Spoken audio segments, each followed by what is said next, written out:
27,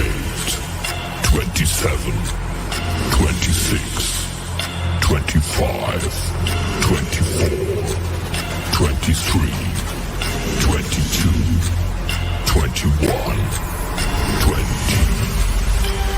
19, 18, 17, 16, 15, 14, 13, 12, 11, 10, 9, 8, 7, 6, 5, 4, 3, 2, 1, 0. And there isn't one of us that doesn't want to be someplace else. This is what we do, who we are.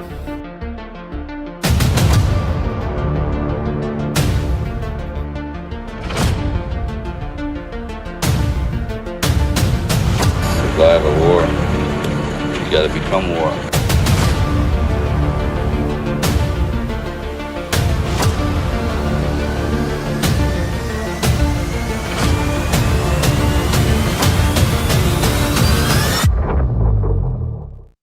Boom, and happy Thursday.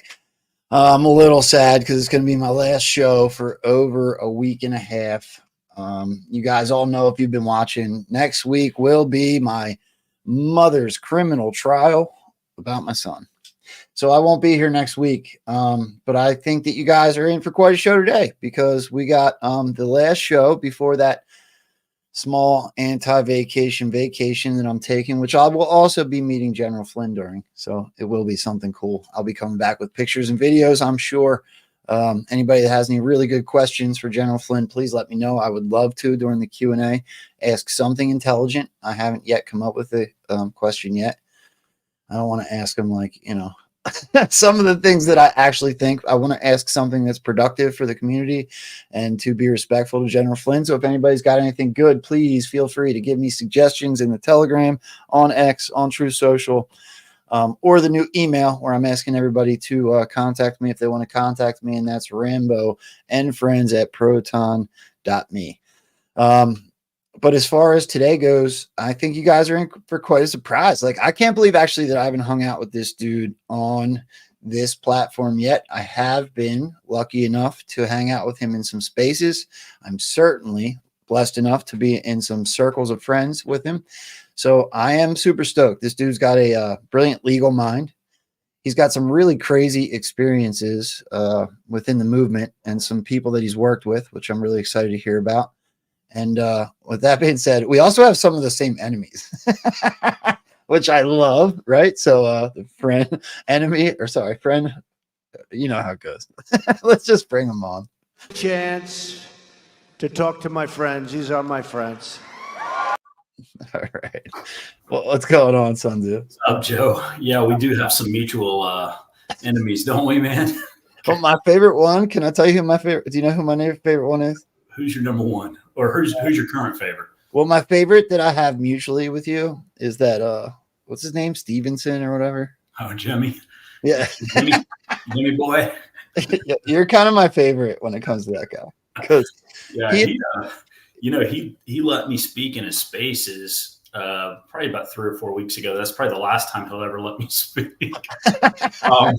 But I had tried to get in there before, and he did. He was generous in that sense, So, and one of his co-hosts that I have a little better rapport with, 5GW something, I can't remember her name, but he's endless in his his ranting against General Flynn, and I think it's obvious why. I mean, he is just. It's almost like he's trying to condition people that listen to him. And I do believe there's a little bit of that going on, conditioning people day in, day out, day in, day out. As a matter of fact, I think it was I Heart Mindy that made a connection back to, you remember the Burning Man? I call him the Burning Man outside of Trump's trial. A few weeks ago that lit himself on fire.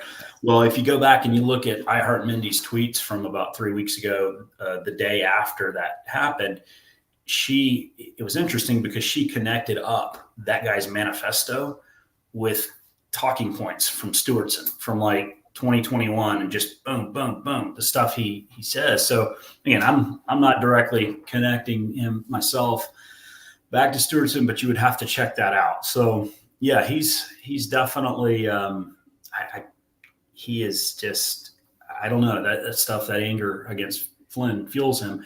And honestly, I haven't figured out whether he really believes this stuff or whether he's just basically being handled and told to say it, because it seems like he's believes. I mean, he goes up against what's the Mike Rothschild from Daily Dot all the time. He calls him Mike Rothschild, of course, is always calling us out and stuff. So it's just, he's like in a class of his own, man. He's being sued by several people for defamation, and he just keeps defaming people. So I don't know.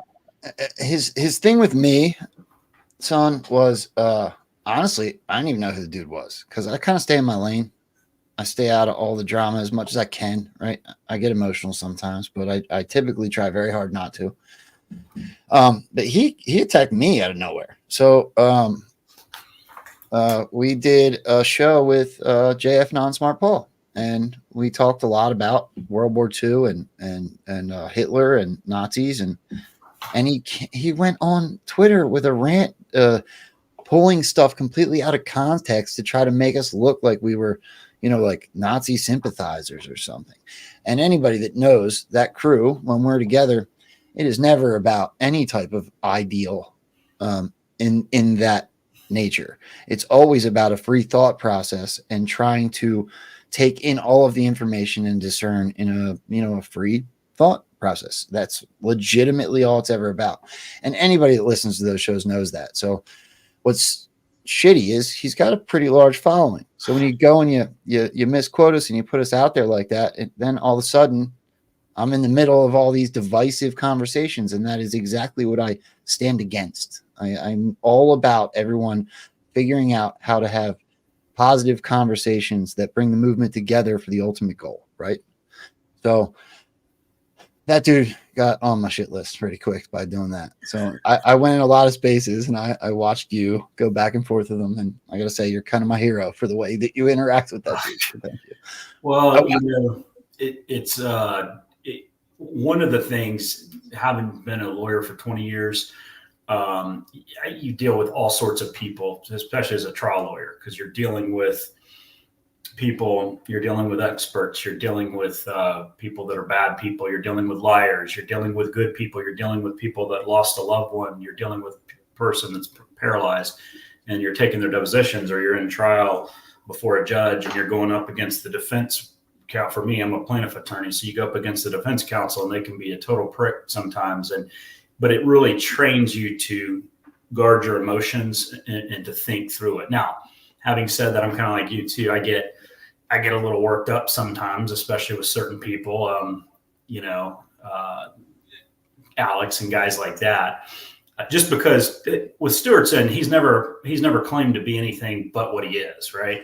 Whereas guys like Alex and Jeff and Shannon came in as your buds, as your friends, and you had a close group together, and then they just snakes in the garden, man. Flip on you. Those guys they're nasty. That stuff, when you lie like that and you turn on your friends and you take people and that to me is just, dang, man.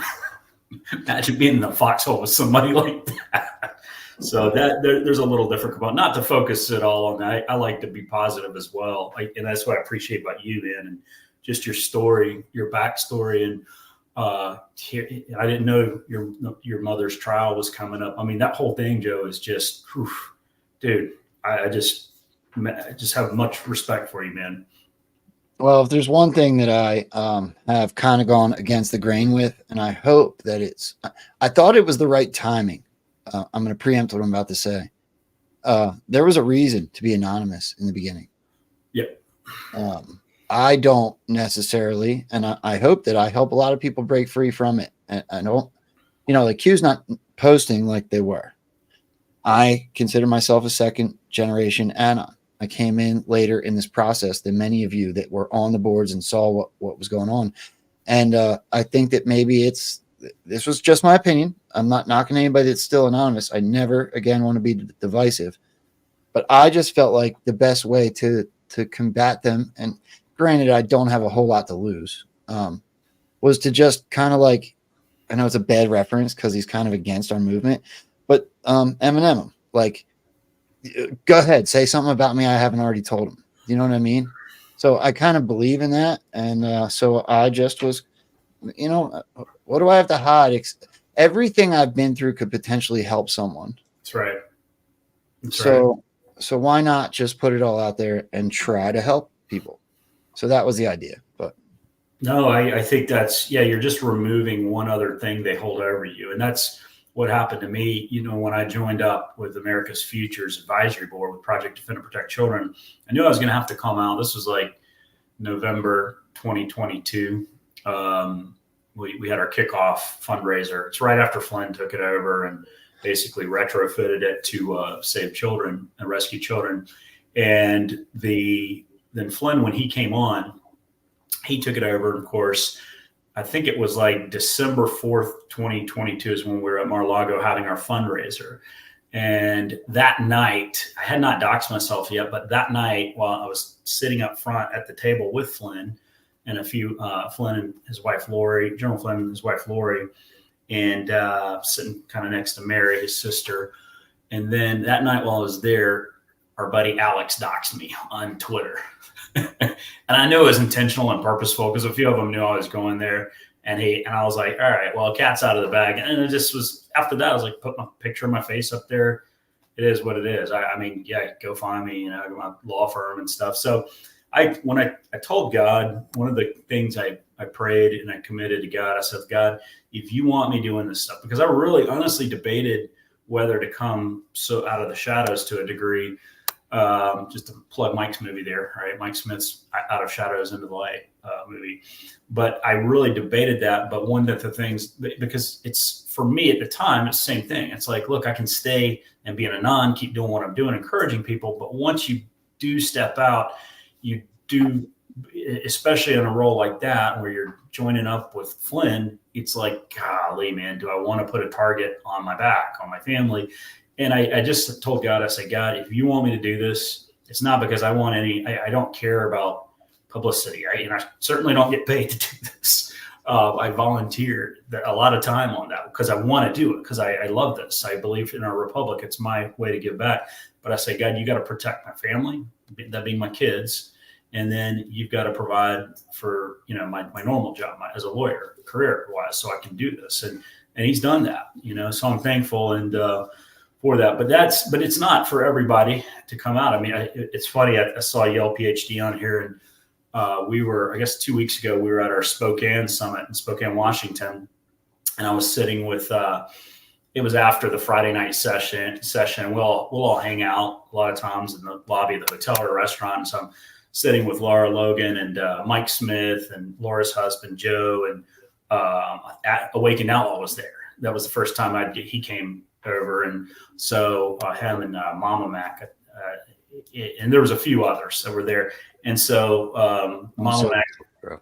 What's that? I'm so jealous. These are all people. It was so much fun, man, especially with AO. He's just Energizer Bunny.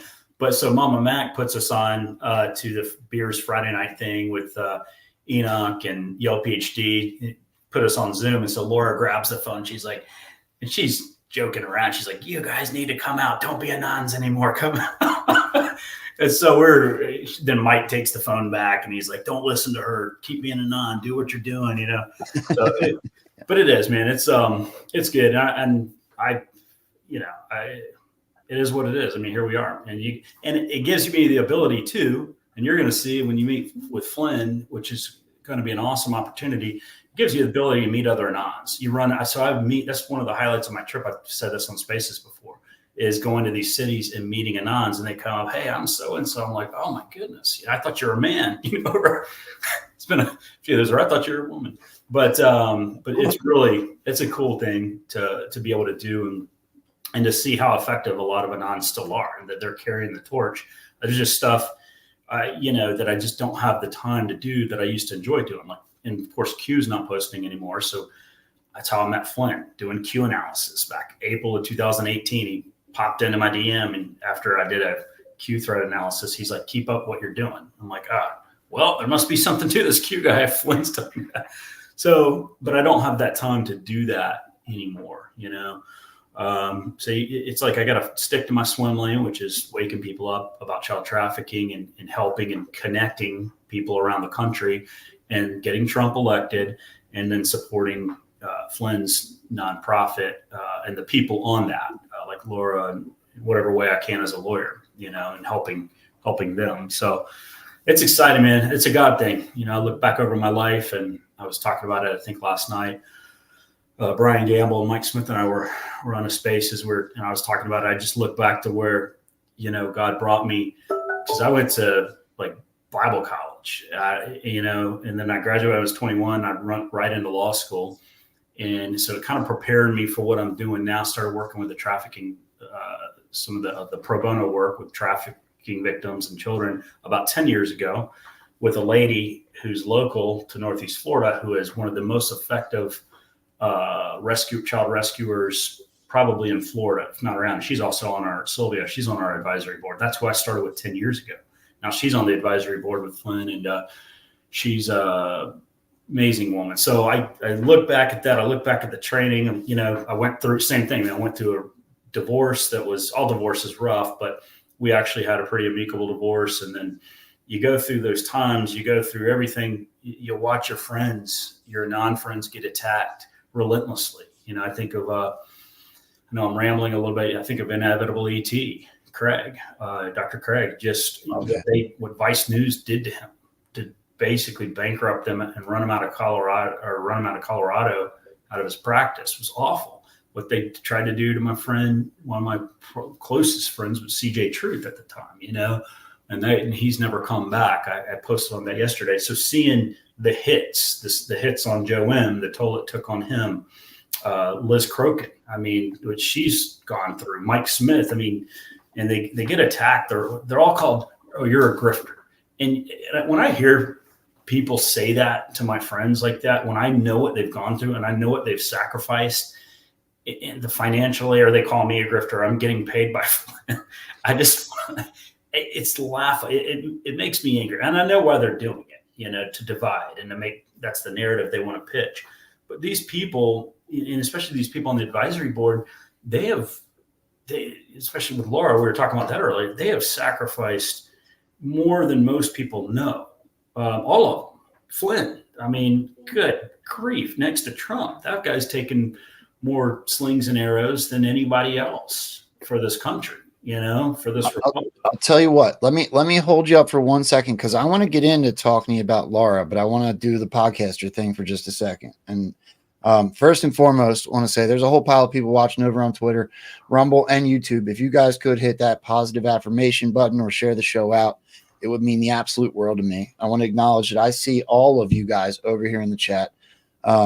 Yale PhD, right? You can go right up the line. All of the regulars are in here. I do want to acknowledge that it kind of means the world to me that Patel Patriot stopped by to say hi. So I've been doing my best to build, you know, links with those guys over there, support everything that they're doing, especially the two guys that I adore, which is Absolute and Stormy Patriot Joe. They will be on here on the 30th, so I hope that everybody comes to watch that. But yeah, that's really cool, because I absolutely love Badlands, and I think what they're doing is awesome. It's definitely one channel that I tune into, so I thought it was cool that he just stopped in here. Thank you, brother, for hanging out. As far as Laura Logan's concerned, you have a really tight relationship with her, right? And I know that her story is kind of out there for the movement, but I kind of stay in my lane. It's the way I stay out of drama the best I can. She has quite a story. Do you want to give a little bit more backstory on your relationship with her, and maybe even how you got involved in this whole thing before we go into some of the stuff you wanted to present? Yeah, absolutely. So I kind of started to tell it a little bit, but I'll tell you a little bit about Laura. But after I had been doing, I've had my own private practice with a law partner, and then I was able to do on the side, pro bono work with trafficking victims. And yeah, I was going to say, hey, to Patel Patriot too, just to they're doing phenomenal work over there. And a lot of my buddies over there, and he has organized a phenomenal platform. The research that they produce, Julian's one of my favorite too. Those guys are awesome. But when I started doing what I was doing, Mike Smith and I had been friends for probably 6 years. We were Anons. We met as Anons at the beginning of the movement. He just reached out to me one day, and we just talked like every other day. And I went up visit him and his wife, and where they live in Nashville, and really got to know him. And that was while he was creating Out of Shadows. Before he did that, he was telling me about it, and so I watched that whole progression of his life and what Q sending out of Shadows and translated over to 27 different languages, and I think we all kind of know how that happened. So that relationship with Mike, as he did his thing, we ran in a lot of the same circles, and I met some other people. Well, he had his story is pretty wild, but he, of course, had connected with Flynn after Out of Shadows. And when Flynn started up the advisory board, or when Flynn's sister, Mary, who's the executive director of America's Future, started up the advisory board, I had already kind of been talking to Flynn, kind of back channel a little bit, not a ton, not like an every day or every week thing, but obviously just from him reaching out years ago. And I got to know his sister, Mary, and Barbara Redgate. And then Mike, I got to know Mary even more through Mike. Can I interrupt for a second? I want to say something about Mary. Yeah. So something about Mary. That was kind of cute. When speaking of my son, when I had to reach out to the movement, my crew knows this, but I got to say it every time I hear her name because she means the world to me. There was a couple people that really, really stepped up, and Mary was one of them. So when I had to reach out and ask, which it took a whole lot of calling friends I know in the movement. You talked about grifters. I don't want to be labeled as a grifter, but I was in a position where I had to do anything for my son, right? So I had to tell him my story through guidance of other guys that have been in this movement longer than me as transparently as possible and ask for help. And I did. And you know what this movement did? Completely stepped up, and Mary was one of them. Mary literally donated for me to pay for my lawyer to to get my son back. And it meant the world to me. I will never, I'm loyal to a fault. That woman doesn't even know me. She stepped up. It blew my mind. So sorry, go ahead. We call her Mother Mary, because she's like you got some wild people you got quite the cast of characters on that advisory board, and she's like, you're all like my kids. Mike Smith can do a good impression of her, but that's her heart, man. And her story, of course, of what she went through with her daughter and granddaughter in CPS, that her granddaughter got taken away when her daughter was dealing with some drug issues. Her story, man. And that's what really spurred her on. And that's why we are dealing with the CPS. I just retweeted Mary today about a CPS issue here in Northeast Florida. Child Protective Services called Department of Children and Family here. So we are dealing with it, but Mary's awesome. So Mary's she's like the glue. You've got a lot of A-type personalities there, but she, so I got to know Mary through Mike a lot more, and Mike was like, hey, Mary wants to talk to you one day. And so we had a long talk. Mary ended up coming down, went to dinner with her and a friend, and one of my other, my younger brother, my middle brother, who's a lawyer as well, and then my youngest brother, who's a Border Patrol agent in Texas. So we all got together for dinner and just had an awesome time. And then this was after I went to the fundraiser, the kickoff fundraiser at Mar-a-Lago. So this would have been sometime in December and 2022. And from there, she asked me to come on the advisory board, knowing my history. And I was already doing a few things back and forth for her and for General Flynn a little bit. I think they were probably just testing me to see, where I was at. So that's kind of how it happened. And we had our first advisory board meeting. And I think the first time I met Laura was back at the Mar-a-Lago kickoff event. And then as we go and speak at these summits or we have meetings, it's like that brotherhood, and everyone is they're just amazing people to be around, to hear their stories. I mean, they're top of what they do. I think Laura Logan's probably one of the best journalists in the world, so that's really how I met her, and just hanging out with her husband at these events, getting to know her husband. Amazing guy, amazing dude, ex-military guy. He actually spoke on his first session. He did his first session with Mike on a panel in Spokane. It was the last session. Did a phenomenal job. He's got a wealth of knowledge. His former SF guy, but that's I mean, just that's really how I got it. And then they asked me to start speaking. Doing these sessions for about an hour on Saturdays usually.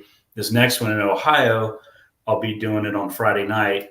We'll go right before me and General Flynn's niece, who's a lawyer. We'll go right before the group, and we're going to be talking about grooming. We'll have one of the girls who's really pushing these grooming legislation, anti-grooming legislation around the country. She'll be speaking with us, be a panel of 3 of us. So I'm looking forward to that, but just getting to know them. It was fun because at Spokane, me and I introduced AO, Joel, and Mama Mac. I introduced them to Laura, and we got a chance for about 45 minutes before I think it was like a Thursday, to sit down. And I'm always try to be careful about Laura's time, but she just loves to talk. She loves to interact, and she always is willing to give her time. And so I was glad that Joel got to meet her and talk and listening to their discussion. And of course, he's coming from his background, kind of like we are with Q people. And I was like, don't tell me that. Don't tell me. I need evidence. I need facts. I don't operate, So she's just like, she's sharp, and she'll keep you on your toes. But I think that's good because it provides a good balance, and it forces you to say, okay, what do we have evidence for, And just listening to her talk about of course, the Baltimore Bridge and what she had found in the attack. So, and she's also been a big encouragement to me too, getting attacked lately by Media Matters. And I knew that stuff was going to happen, and you become a target, and they do their little stupid write-ups that hardly anybody reads except us Anons, and we probably provide more views to that. But they do it to put a target. They don't do it they're not trying to get readership. They're trying to get in your brain. They're trying to make you rethink what you're doing and to doubt yourself. And Laura has kind of talked to me about that and encouraged me on that. And she's like, you have to double down, and you have your conviction. Don't worry about them. Don't let them get. I got a question for you, though. With your relationship with Laura and with what you just said about her needing facts, and that's good and all that, I agree. Right there, I think there's levels to this thing, right? Of course, the Anons are not going to level on the same exact level as Laura Logan. However, I would wonder what would happen if she were to sit with a Feisty Cat or a Patel Patriot or somebody that is very well researched into what could potentially be happening, to the point where they would have a good debate with somebody that's very factual, like a Laura Logan.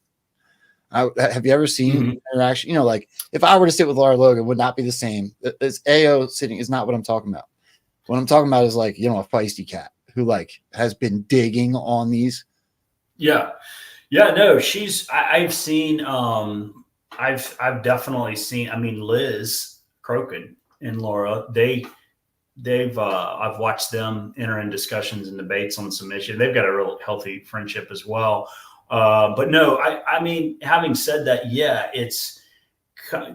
she'll address the facts and she'll address the issues. But I think too, what she often will remind me of is it's not always as black and white as we think, because there's a lot of gray in this area, because you remember all these guys, like Flynn he's intel guy, right? He's PSYOPs. That's what he's done for 33 years. That's his career. These guys, Brian Gamble. Well, Brian will say he's not PSYOPs or he's more tech, but he had to work with those guys. Joe is, that from that background. Boone is from that background. So when you're there with all these people, they're thinking from a certain paradigm, right? They're looking at things they're suspicious of everything, right? And it's not always one thing that I have learned, like certain characters in the movement who we as Anons were just like, remember Joe Pasovic would always dismiss us and on the Q stuff. And it was so frustrating to me. But on the flip side, I see a lot more from the perspective of not everybody can be an Anon. Not everybody, especially people in the public that are trying to reach a broader, like obviously President Trump, he gives us tips and clues as he's done for years, but he still has to be careful, right? Because he's trying to reach a broader populace. Well, I grab on to the drops that say, like, how many coincidences before mathematically impossible. And I'm aware that I talk to that audience typically, especially when I post, right? I love to bring everyone of all ilks on the show and have these conversations, but I know who I talk to. I know that not everyone's going to gravitate towards it. I know that there's guys that are way more researched than me. I do believe I have a good gut instinct on these things, and I literally use it because of the drops that told me that I'm allowed to and to speak my truth. So I do. With that being said, I think that we should be accepting of everybody's perspectives, backgrounds, and research. So I don't know. Yeah. I only interrupted you there because I know that you are actually on a time restraint, and this is how this show goes, because it's a hangout session. We typically end up saying hello for a really long time. I don't have no problem keeping going right down the avenue we're going. Yeah, whatever you want to do. I've got an hour, man. So yeah, we're good, man. We're good. Okay. All right. Well, I didn't mean to throw you off, but just to kind of wrap that up, on Laura. I mean, I don't think that she would disagree with certain things. The theories we're throwing around that AO was throwing around a little bit was more in relation to the Baltimore Bridge and some of the other stuff we were discussing. We were also discussing, O'Keefe. He was getting ready to drop his CIA article, his disclosure. It's no secret that Lara and him were pretty good buddies. But people that you form opinions about based on what as an Anon a lot of times. To me, like something that she's helped me to see is a bigger picture or why certain people do what they do. Because I agree. I mean, I've been doing this since really October 2017 as far as the Q stuff. And then of course, before that, WikiLeaks, Pizzagate.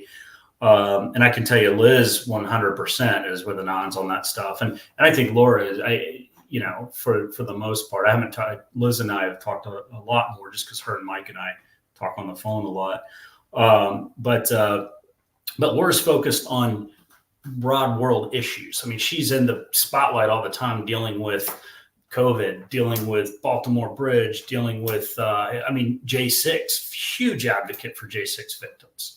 And so she's got to deal with those. So she doesn't necessarily have the bandwidth all the time to focus on some of the issues that we focus on with the Q stuff. But I don't know how she does what she does or how she has so much knowledge on things like she does, but she's probably one of the most brilliant women I've talked to or know, so great. But yeah, she's a great person. Both her I feel like we've talked about her enough. I don't want to make it about Laura. I'd like to get into your presentation, but maybe we should show the little 3-minute clip about what she went through in Egypt. I think that's great, man. Yeah, her story's riveting. For those of you that don't know, I mean, Laura Logan is legit.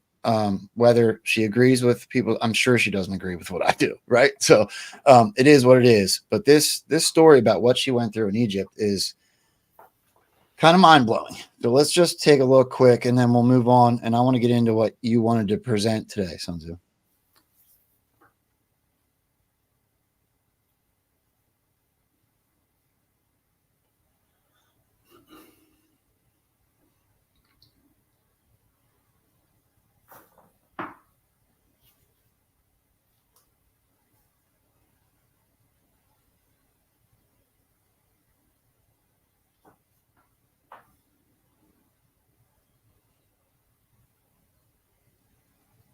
Hold on. Sorry, I got reports that there's no sound. Could you hear that, son?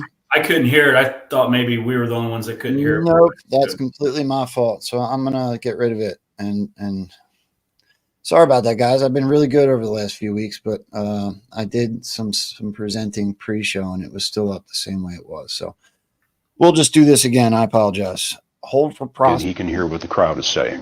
Yes. He understands what no one else. This is what these people have been waiting for. They came here day after day. This is about freedom. She reported without a hint of trouble for more than an hour. And what happened then? Our camera battery went down. And we had to stop for a moment. And suddenly Baha looks at me and says, "We've got to get out of here." Baha is not happy here? He's Egyptian. He speaks Arabic, and he can hear what the crowd is saying. Yes. He understands what no one else in the crew understands. That's right. I was told later that they were saying, "Let's take her pants off." And it's like suddenly, before I even know what's happening, I feel hands grabbing my breasts, grabbing my crotch, grabbing me from behind. I mean, it's not, one person and then it stops. It's like one person and another person and another person. And I know Ray is right there and he's grabbing at me and screaming, "Lara, hold on to me, hold on to me." As she was pulled into the frenzy, the camera recorded her shout. Stop! And I'm screaming, thinking, if I scream, if they know, they're going to stop. Someone's going to stop them, or they're going to stop themselves because this is wrong. And it was the opposite. I have one arm on Ray. I've lost the fixer. I've lost the drivers. I've lost everybody except him. And I feel them tearing at my clothing. I think my sweater was torn off completely. My shirt was around my neck.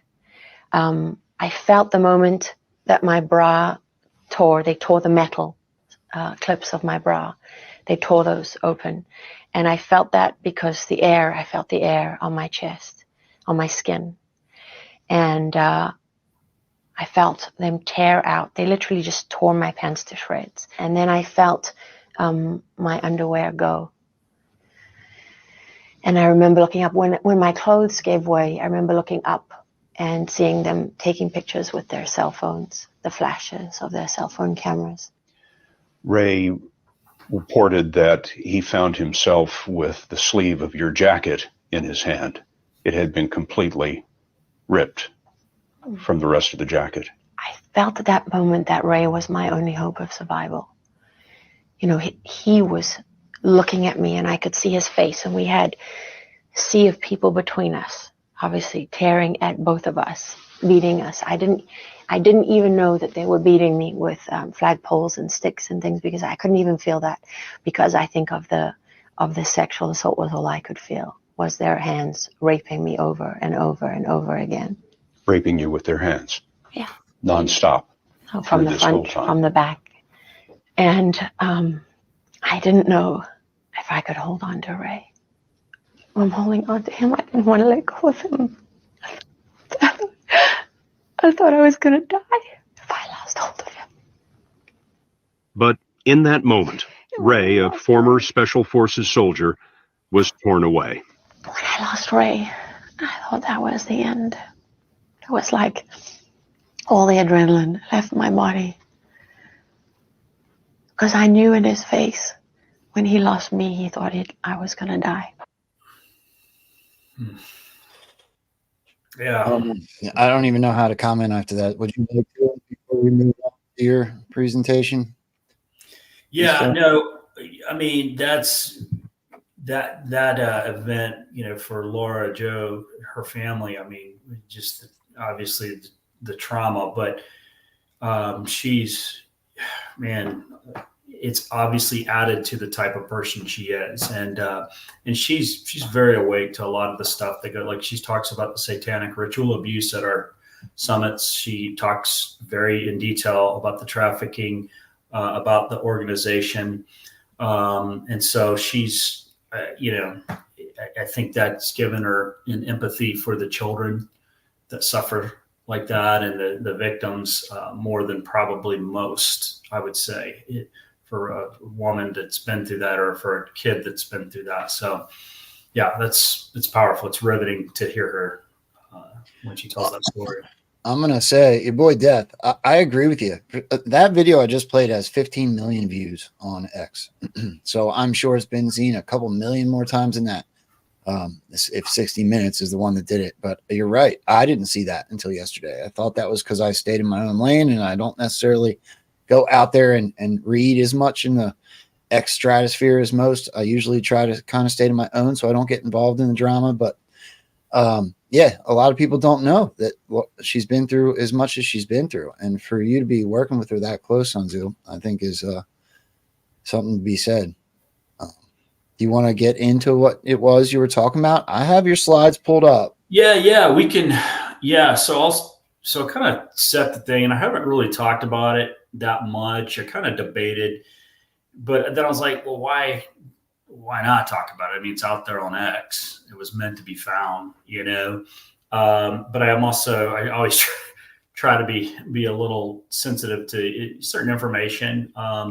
But I thought it was interesting. I thought people would be kind of encouraged because I know it's the psychological attacks lately and the constant is overwhelming for a lot of people, and a lot of people are getting tired and down. But so I'll tell you that the person that found this stuff was Cat Awakening, and she had sent it to me, and she was like, "Have you ever seen this?" It was some old Boone Cutler tweets.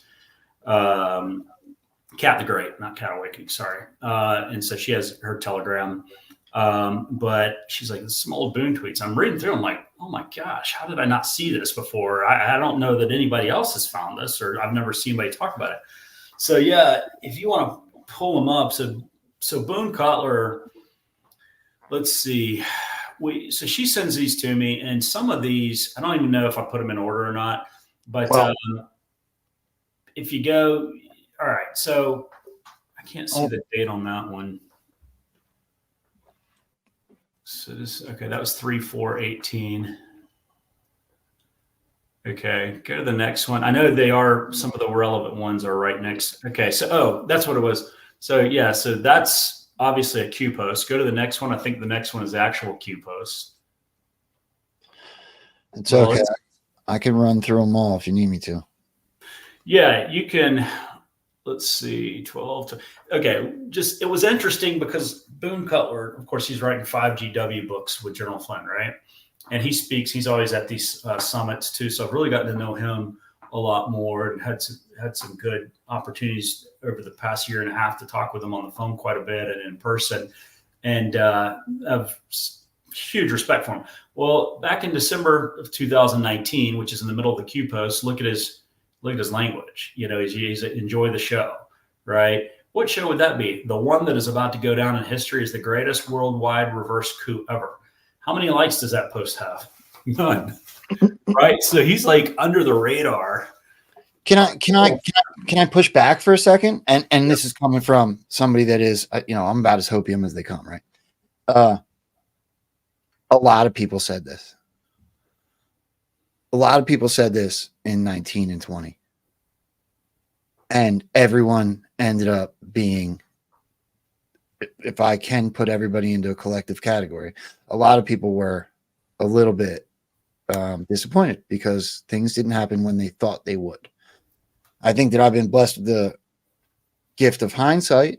Like now you go back and look at the drop that says note the past 2 years, note the next 6, and it makes perfect sense. But nobody picked up on that then. Well, what I'll say too, I think Boone knew what he was talking about when he refers to reverse coup. I think you're right. Of what we're in now. And we were all thinking during the, Trump, we're going to see Trump get reelected again. And we didn't know what we didn't know. But he's posting this stuff knowing, obviously he never went back and deleted it, knowing that someone would dig through it. But let's go to the next one. So you really think about it, a reverse coup. Okay. This date was 9/21/19. You understand that if we are indeed under a coup, the written rules and laws do not apply. That means things are being handled in an entirely different way. Think out of the box and then tell me that our government must jump because you said so. See what I mean? Did you know we have been living under a state of emergency since December 21, 2017? So he's telling us what's going on, and we didn't know then that he was going to be writing the book with Flynn, so not a lot of people knew him. There was some posts that he had commented under some of my posts that's on my old account that got suspended, and I was like, man, I didn't even know who Boone was then, but he was under the radar, basically giving us these little morsels that so many of us didn't know. I'm gonna say this one time because I'm gonna end up doing this a lot because it's who I am. First of all, I think you're right. Let me just say that. I think that your discernment on what you're reading right here and Boone's position at the time is correct. However, when I ask questions, I'm always going to ask him to play devil's advocate so we can have the conversation. I think Boone is, this is my opinion, is that Boone is well within at least a small enough circle to have a pretty good grasp. Especially, I think I come to that discernment because he's so close with Flynn, and I am of the belief that Flynn is within that circle, right? So that's my full basis on this. However, I've talked to people like Dr. C. IET, who is kind of a legend in the movement. He's been there since the beginning, many conversations with Flynn, right, on and on and on. And he thinks that Q and some of this messaging was used to head fake the deep state. True. So if you look back at what was happening in the drops at the same time, which is December 21st, 2017, 9/21/2019, the messaging you were getting from the drops is similar to what he's saying here. And we had that large period of time in the middle where we're now getting, it's undeniable that it's happening now. That's my opinion. But we did have that lull in the middle. And you know what happened in the lull? General Flynn stopped acknowledging, the oath. Boone Cutler helped write 5th Generation Warfare. And this type of messaging kind of died off. Yep. Would you agree with that part? Just on a devil's advocate? Yeah, the Q's, I absolutely do. It's disinformation. Again, Q, the thing we always hear, disinformation is necessary, right? And that was part of the deal. We were used as assets. And people don't like to hear that. Oh, I was used as an asset, but in a good way, to move the populace, to awaken. You were used. Some of us, everybody's an asset basically in the intel world, right? It's just that Anons were used as good assets to wake people up, to wake the world up. And in doing so, they had to obviously deceive the deep state, because they didn't want them to know what they're doing. Everybody thought, oh, well, Trump's going to use the military to secure the 2020 election. It didn't happen, Didn't it? Well, it did happen. I mean, outwardly, no. I believe Space Force has got all that stuff. Don't get me wrong there, but I do believe that was the plan, or it was a close second contingency that they decided to go with. And there's different debates over that. Not to get off the subject too much, but ultimately, what it comes down to is you can't just tell the people; you have to show them. And what better way to show them than to allow the last 4 years to occur? Because once I've kind of gotten in this position where I've been able to talk to these people and be around them all the time and see how they operate more on the intel side and get a feel for that, it starts coming together more for me from a big picture. Like, and also Trump, you got Trump too. Trump is determined to do things under the Constitution. He wants it to be constitutional, or establish a constitutional republic. Okay. Let's see. Boone Cutler responds. This is 9/20 or 21/19. No, they are all preparing for what comes next. When you are under a coup, be patient. Stay open-minded. A coup has been confirmed. Now we wait. That's big. I know, right? Again, September 21st, 2019. Now, I'm going to show you. You're going to see a couple more of these. You're going to be like, come on, man. Are you kidding? And if you go back and you compare the dates with some of the Q drops, it's kind of interesting too. But okay, you can go to the next one. Well, can I make a comment? Yeah, sure, Joe. Just the now we wait part. I think that this was a very confusing message for the movement. Again, my perspective is hindsight. Many people use this as something to discredit the movement. Yeah. I am of the belief system that there is a top-down operation going on, which I think Boone is referring to here. However, the drops, one of which is my favorite, says military-civilian alliance, talks about what I believe to be a fact, that this has never been attempted before. They're using the general public to circumvent the mainstream media. And what I read in that drop is that there needs to be a bottom-up operation, which is us. So when it says military-civilian alliance, I think the first way you could discern that would be that they were talking to the digital, quote-unquote, digital soldiers, right? The guys that were on the boards. However, I think that it can also be translated to mean we the people. So there's a way that you could read that where it means that to do exactly what General Flynn and fifth generation warfare and the messaging that's been pumped out to us since the lull, which is local action equals national impact. So if you do believe that there is a top-down operation going on, it doesn't necessarily mean what he said there, which is now we wait, which I agree to an extent.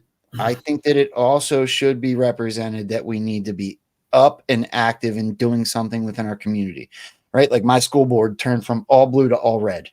I couldn't be more proud of this community for doing that. And I really had nothing to do with it. I had just moved here while it was happening. That's awesome. Stoked. I go to the Republican Club. That's where we go every once in a while to have dinner, me and Mrs. Rambo. And I'm stoked to hear the conversations that are being had around these tables and bars. It's awesome. That is what I think is the ultimate message in the end. But I am able to discern the difference. I understand also what Boone's saying here, I think. Anyway. I think you're absolutely right.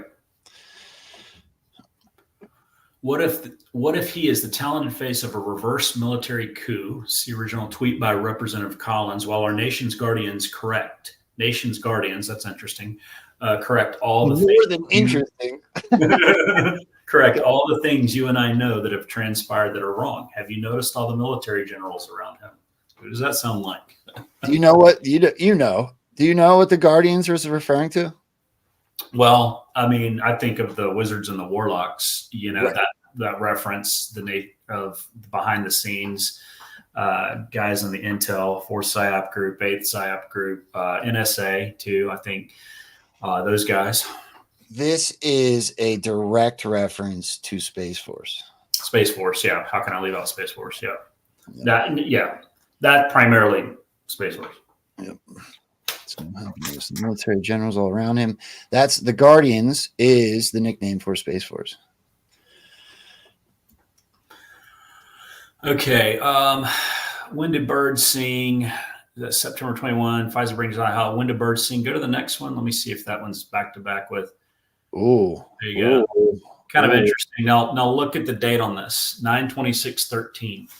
This is Boone in 2013. Birds equal freedom. Barbed wire equals imprisonment. The only difference between the two is a thin line. Q. Wait a damn second. 2013. Why is he signing his post with Q? I know, right?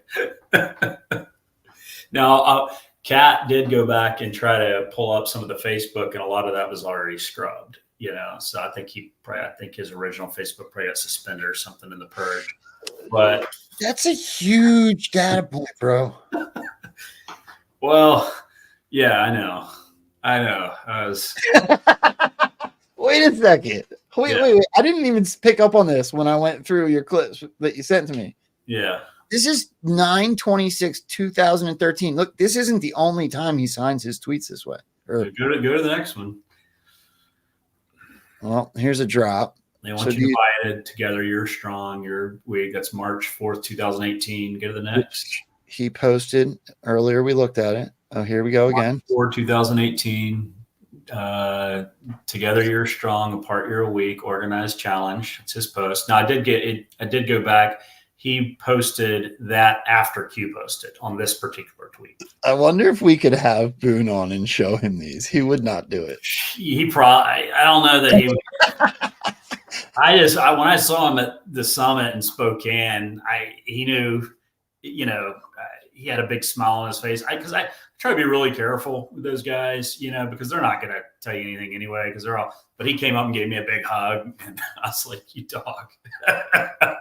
So, but I totally respect that. I don't ever push that. I would never, I'm just very careful. If they bring something up, maybe I mean, Well, the at the times end, I did talk to him, I want to ask you a question before we get out of here that has to do with that, but let's keep going. I've moved back my phone conference a little bit too, so I got a little. Oh, did you? Yeah, good. Okay, and by the way, this is 9/21/19. By the way, the FBI is already aware of what is to come for those who have participated in this coup. You think discussing the law of the land will cause issues. You folks have lost the ability to reason, accept the ugly truth of reality. What is coming is going to blindside you. Let's give them a little foreknowledge. Okay. Keep level heads. These aren't riots. You're Corey. You're witnessing the great. So we got another, he's reciting a Q post. I think the next one, insurgency, irregular warfare. And then, of course, there you go. There's that Q post, May 31st, 2020. Go back to the Boone one we just looked at, please. This one was again after the Q post. But there's one coming up here. Anyway, he's just showing that he's basically copying the Q post on there. Okay, this is 6/5/20, and then that was 3/28/2018. Stay strong, enjoy the show. Offline for a reason. Okay, this one. Go to the date on this. Can you see the date? Okay, 3/27/18. Now go back to that last Q post. From Earth. What date is that? 3/28. So who posted first? Boone. The day before Q posted the exact same thing. Wait a damn second. March 28th, 2018. Stay strong, stay together. We stand with you. Offline for a reason. Enjoy the show. Q. Oh, everybody say goodbye to YouTube. I can't believe I haven't been booted off YouTube yet. So Boone, stay strong. On March 27th, day before. I know, right? I was like, I'm going to try to do what I do, which is play devil's advocate. It's going to be difficult because this is in your face. No, go ahead. Carly Boone, Q said hi to her, right? She told me that experience. Enoch has been on here. He's been said hi to more than anybody on the boards. Oh, yeah. Enoch, I think, was the most cute guy. If Boone was potentially somebody that was on Q's radar, it's possible. Sure. Absolutely. That it went the other way around because Q saw. I'm just thinking it all the way through. That's all. Totally. Well, and he's always copying real Donald Trump on it, or war fight, so it's kind of interesting. Yeah. That's perfectly good explanation, It's interesting though. This is damn interesting, bro. Yeah. So we got another 2/27/18. Term PSYOP is being thrown around a lot lately, and for good reason. All the way, Boone, psychological operations. And then I think that relates to the next Q post, maybe. Oh, we got Boone again. Yeah. History will prove real Donald Trump is one of the greatest psyopers ever. His distractions are endless black holes for those who can't see beyond his talent. It's so true. For those of us who do, we're amazed at what is really being accomplished behind the curtain. Sun Tzu. Hashtag you, bro. Not me exactly, but It's cool though. All right, let's keep going. Learn the plan. Learn the plan. What's the date on this, Joe? 4/13/2014. Can I share an experience with you, son? Yeah, man. I think everybody's going to find this interesting. So I was in a space. I had Boone Cutler on the show. When Boone came on, I was pretty early in this process of trying to learn how to podcast, and I booked way too many people to have a Boone Cutler on the show. I should have just sat with him one-on-one like I'm doing with you right now. I've learned through doing this that you don't necessarily want to have a whole bunch of big personalities on at the same time because they all deserve their own time. But when Boone was on, we still had a great conversation. We still got to know each other just a bit, at least I felt. And then I was in a space with him shortly after that. And the discussion was on AI. I don't know. I'm sure you remember when it's still going on, but there was a very hard push by General Flynn and Boone Cutler about AI in spaces, on podcasts, whatever. And I got an opportunity to ask a question. And I asked, I said something along the lines of, if they're using AI on us now, it was potentially being used on us for a long time before this. It's kind of how technology works. They have it well before we find out, right? And Boone says, I asked him when the first time he believes they were using this type of technology on the American people. And he said very confidently and moved right along the same way when Donald Trump drops bombs. You know, Donald Trump will say, we're counting the second term right now. We just don't want the results. Or he'll say, they're the ones that are really under investigation. And it'll keep right on moving. So Boone did that to me specifically to a question I asked him. And his answer to that AI question was 2017. Yeah. And he kept right on moving and did not let me respond. Right. Yeah. So, of course. I was like, 2000. I know something that happened in 2017. Well, I did early on, like right after it came on the advisory board. I mean, I won't go into detail just for, certain things, but I talked to Boone for a long time. One night on the phone, we were actually going to try and get together with Craig over in Texas, and we just all our schedules was impossible to make it happen. But we had a 2-hour conversation about Q, and he just played dumb. And I was like, how does this guy not know? And so, because he was just asking me questions. Tell me about Q. What is it? What do you think you learned? And I was like, man, maybe he really doesn't know about it. But how yeah, it was interesting. This in 2013. Learn the plan in 2013. We've taken over countries on behalf of our government. Now we should take back America on. And then his Facebook post, which is late. So what I'm saying is the reason this is encouraging is because, guys, girls, this plan has been in place for a long time. And there's things they've been working on, and operators don't divulge, right? They don't, it's military. You're never going to know. You're never going to know. I mean, I personally think you may think too, that the plan to take back our republic from the deep state globalists has been in place since Kennedy's assassination, probably before Kennedy's assassination. So the fact that he's posting this in 2014, learn the plan. Do you know how many Trump clips I could tie to this? We should have worked together just a little bit more this morning, because Trump has straight up told you that I've been preparing for this moment my whole life, this battle my whole life. Totally. Yeah. This has been, they were preparing before the Kennedy assassination. I think that's when Kennedy realized how corrupt the CIA was, when they went out, they assassinated that, they're only supposed to, he approved the coup. And I think it was what was the country?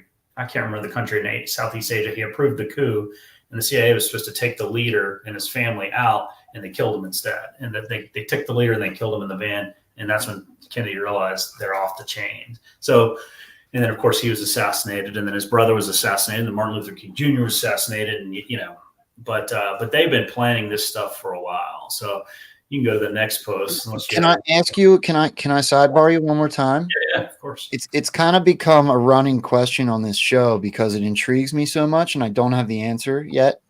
I have speculation, but I do believe that this part of the conversation is true. So I think that this operation, for lack of a better term, has been going on well before the 2016 election. Now, I also run on the basis that I believe that if our elections were so easily stolen for such a long period of time, that there must have been some sort of protections in place so that we could win fairly the 2016 election, specifically in a few swing states. Right. So that first and foremost leads me to believe that 2020 was allowed to be stolen, which is how this whole cover story operation is taking place. But let me go back, and this is the question I've kind of been asking everybody. JF and Honest Smart Paul kind of asked it to me one time, and it's intrigued me so much that I've been asking everybody. The military only operates under the direction of a civilian leader, the president, commander-in-chief, whatever. That even goes as far as we talked about yesterday, as far as my understanding is, the National Guard would need to be directed by said governor. So if the election was protected, and this operation has been longer in the making than 2016, then who the hell made the call? Yeah. I mean, that's the magic question, right? It's the $1 billion question in this. I mean, I've debated it. Obviously, we have, of course, like John with he's very big, adamant believer on evolution. Then you got 17th SOG, who's big on reconstitution. And I try to go where the evidence is. I don't think we're supposed to know clearly which one it is, or if it's a mix between the two. I think there's very strong evidence that I've seen, but there is, for some reason, North Korea hasn't lobbed a nuclear missile towards us. For some reason, there's not a bunch of dirty bombs going off, because if they really wanted to speed up and sink this country, Biden can do much more damage than he's done. Economically, obviously, it's happened. But Americans, this is something that Boone has told me before, because I had this debate with him one night, and now I understand it more. I said, what do you think is going to wake Americans up? We were having this debate. I think discussion. Laura, Brian, and Mike, it was after a summit. And I said, I think it's going to be the exposing of the child trafficking, the elite child trafficking. And Boone said, nope. He said, Americans are not going to wake up until they feel it in their wallet. Money. Yep. I was like, I just disagree with that, Boone. And more and more I've seen, I think he's right. Well, here's the reason he's right, son, because I've thought about this one ad nauseum, to be honest with you.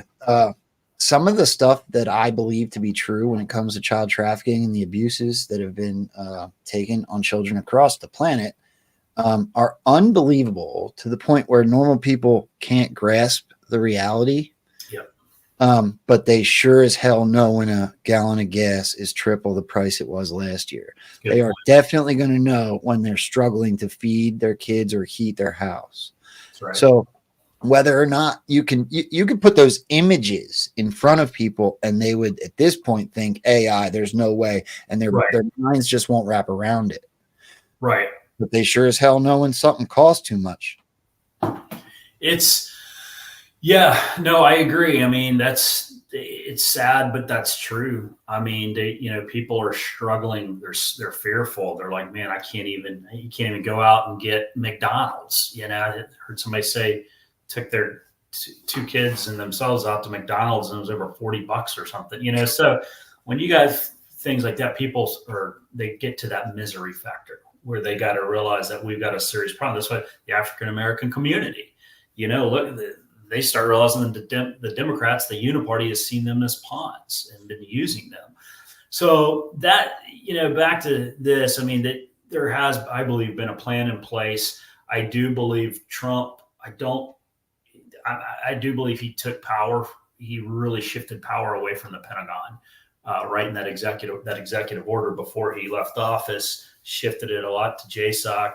I mean, look, the fact that General Charlie Flynn is still over PACOM, how do you explain that? Biden would have replaced him. There's no way you're going to let a Flynn, So it's but I'm not ready to take a position either way. I have my opinion, but just for the sake of not, I got to stay in my swim lane, but I've read both sides, but there's more to it.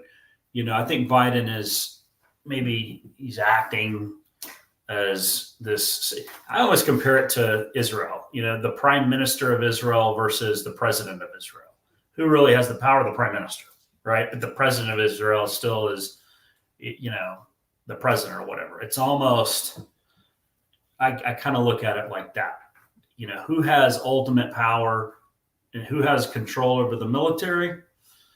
Well, I think if it's not Trump, it's some people that are in the military that Trump delegated that power to before he left office, to make sure that we wouldn't end up in an existential situation where we're getting nuked or something. I think they knew the Americans need to see the economy, but I still struggle with it, not to go down this rabbit hole because of all the mass child trafficking over the border, 500,000 kids, unaccompanied minors since day one. I struggle with that.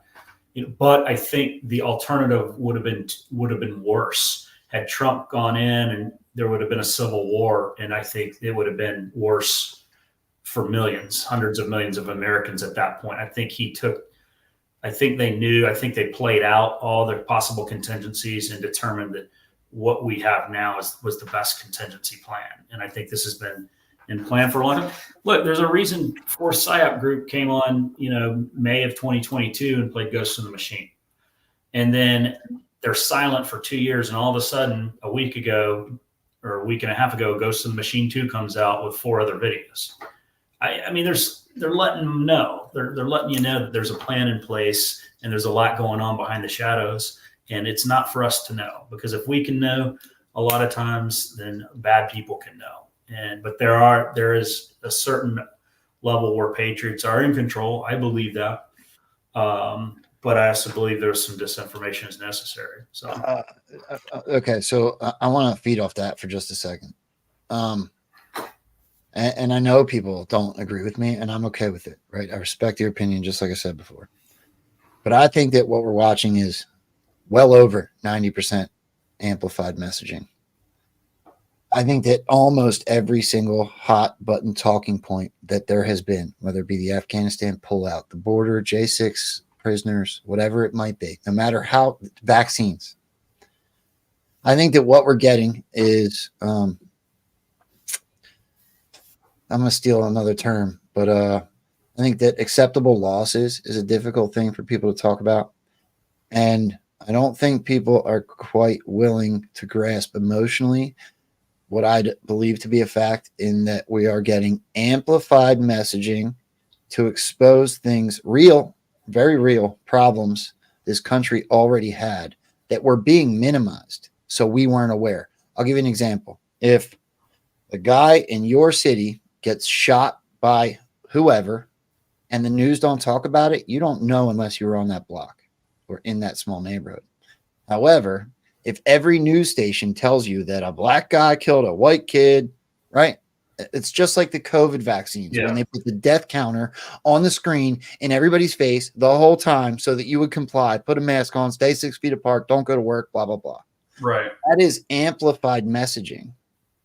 There's a reason that they amplify certain messages.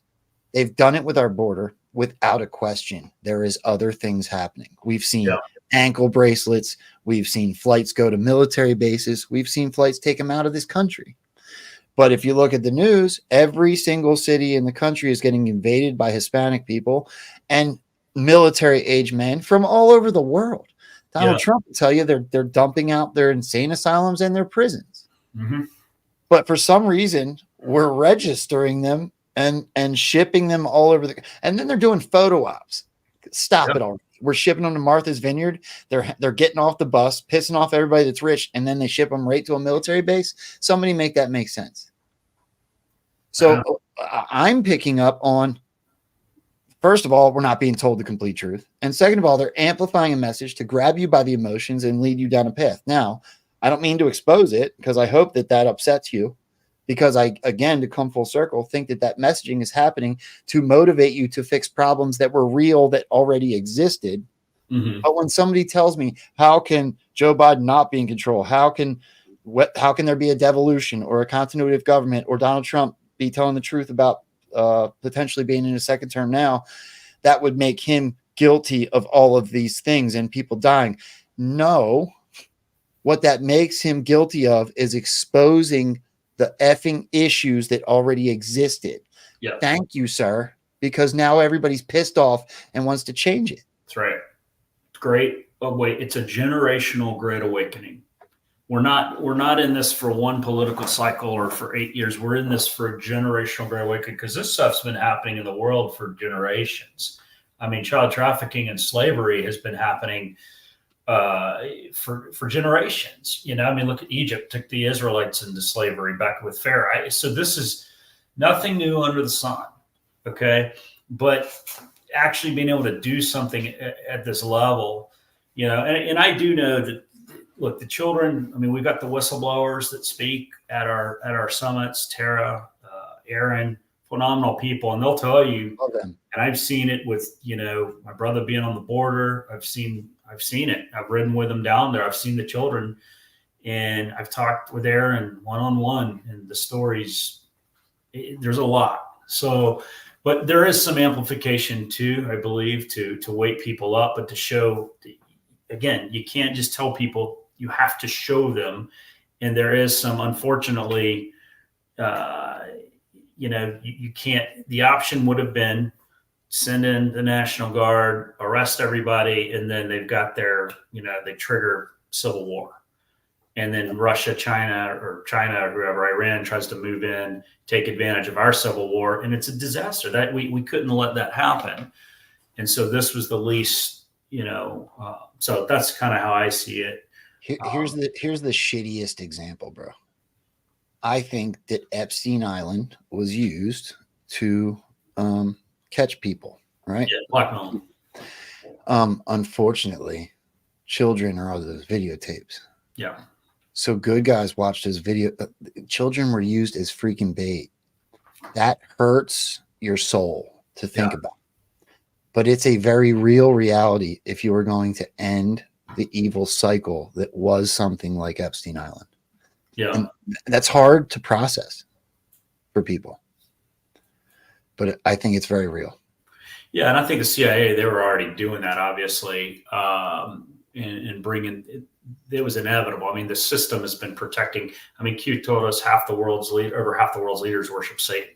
Well, if over half the world's leaders worship Satan, they've been doing this for how long, and yeah, that's how these guys with the Mossad and CIA, they've controlled world leaders for years, like that, blackmailing them with kids. And so, yeah. So but that with the Boone post, from earlier, it just shows you and you can search this. This is still up. You can go into Boone's tweets and search the letter Q or search QAnon and see what comes up. Okay, so this is 2/24/14. Can you guess? I have a secret plan. If you guess, I'll admit to it all the way through. That's so good. That's so good. Let's keep going. 3/21/14. Stick to the plan. The plan by Boone Cutler. The plan is simple, and that's what you've already been trained to. Now, I think Kat did end up scrubbing some stuff. Found that and Boone. Remember when he retired active duty? He went in and he started a vet organization where he was helping the vets get involved in their community, but, and so this was the plan. What do you do as vets when you get back in the community? And you know what it was? It was local action. He sounded a lot like Flynn in that plan. Do you really want to help? See attached and follow the plan all the way. Boom. Honor is the rally point. This is 3/14. Honor is the rally point. Link up. Time now. The plan is a platform designed to allow us to. And that Facebook page has been scrubbed. No joke. Seize power. Follow the plan. 4/14. Wow, that's weird, bro.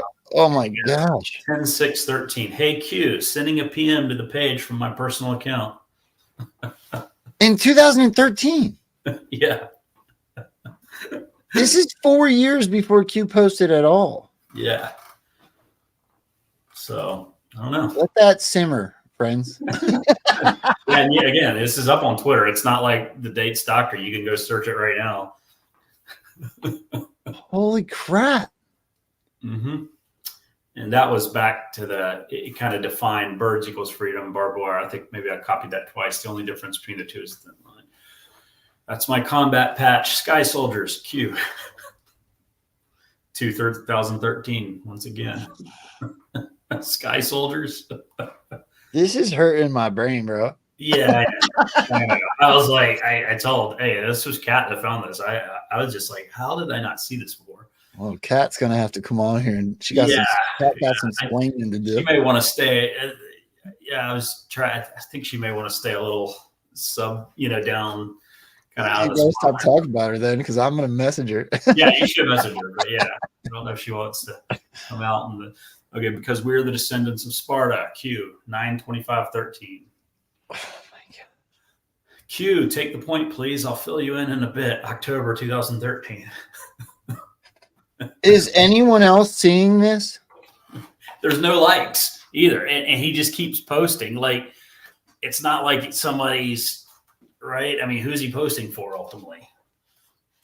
You would think after a while, all right, nobody's liking my post. Nobody's paying attention. Why am I even posting? Right.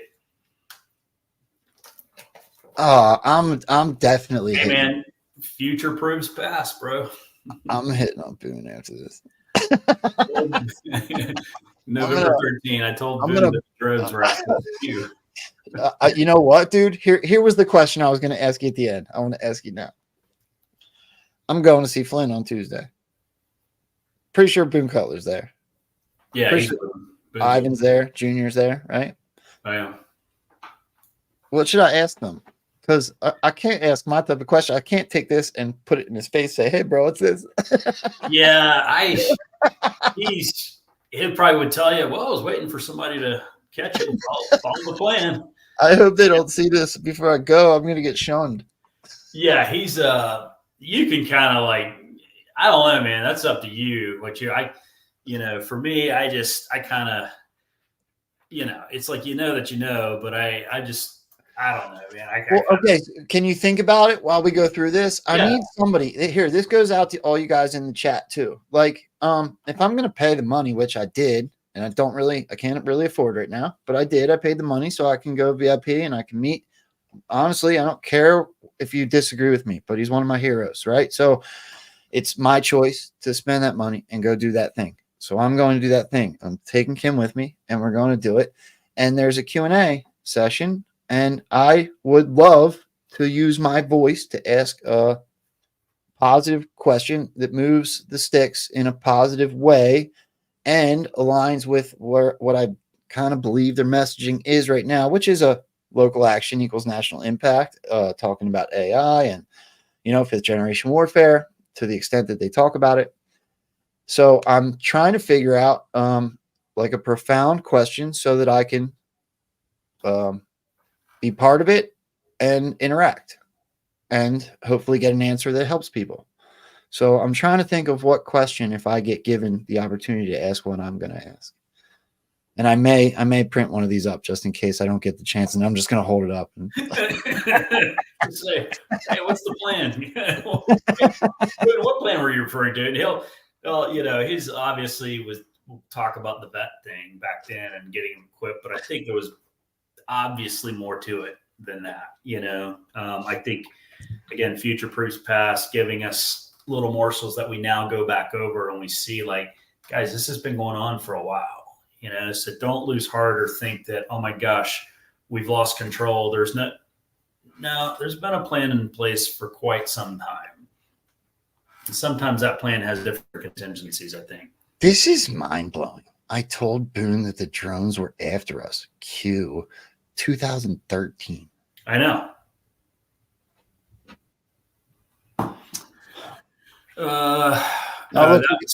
Look who got queued. Oh yeah, that was April 24, 2019. That was a date Boone. I think that was the date Boone posted under one of my comments. I never even saw it. If you go to the next one, it may be on there.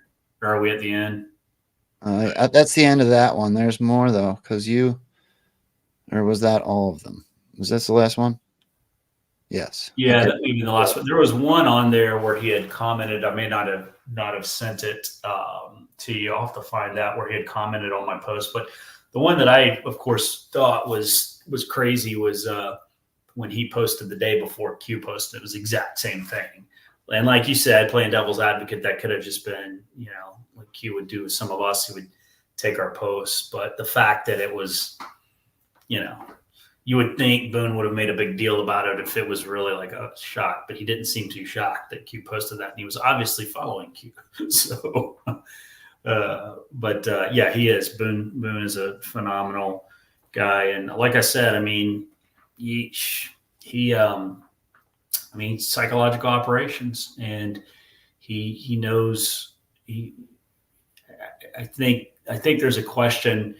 Something he said to me before. And I don't think he'd care if I share this. I don't share anything that's confidential or too personal. But he had said, what was it? I asked him if he felt like Americans were awake and were ready to change. And he's like, I think we have the potential, but he's like, I don't know if the time is right yet, if Americans are truly ready to wake up. And that could have been just Boone saying that, to throw me off, but that kind of concerned me a little bit. But a lot of what he said has been correct or has come true. But it'll be interesting. Yeah, he should be there. I don't know. That VIP room, is that usually Ivan stands by the wall? Is that where Ivan stands by the wall and goes over that with you guys? Or I got to be honest, I'm super jealous of most of you because you've all been to events and met tons of people. I have met exactly 0 people in person from this movement because I got 5 kids here. I got 4 dogs, a house. Yeah. I work swing shift. I'm doing this in hopes that I could do it someday for a living, but I don't. This is my obsession, my side thing. Like, I don't know what you want to call it, but I haven't made it yet to an event. I was invited to go to a reawakening tour. I was invited to even have a booth there. I just couldn't do it. And this is the first one that's like within driving range. I'm just so going to happen to be in Philadelphia for my mom's court date and already taking off from the show.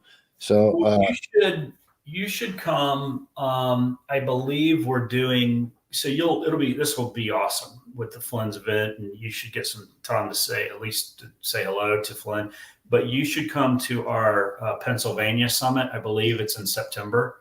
Where is it? It's, I believe it's outside of Philly. And so I'll get the information to you, because then you can be my guest there and just kind of hang out with everybody. That would be more, I think, a little more time to kind of get to kind of what AO did, basically.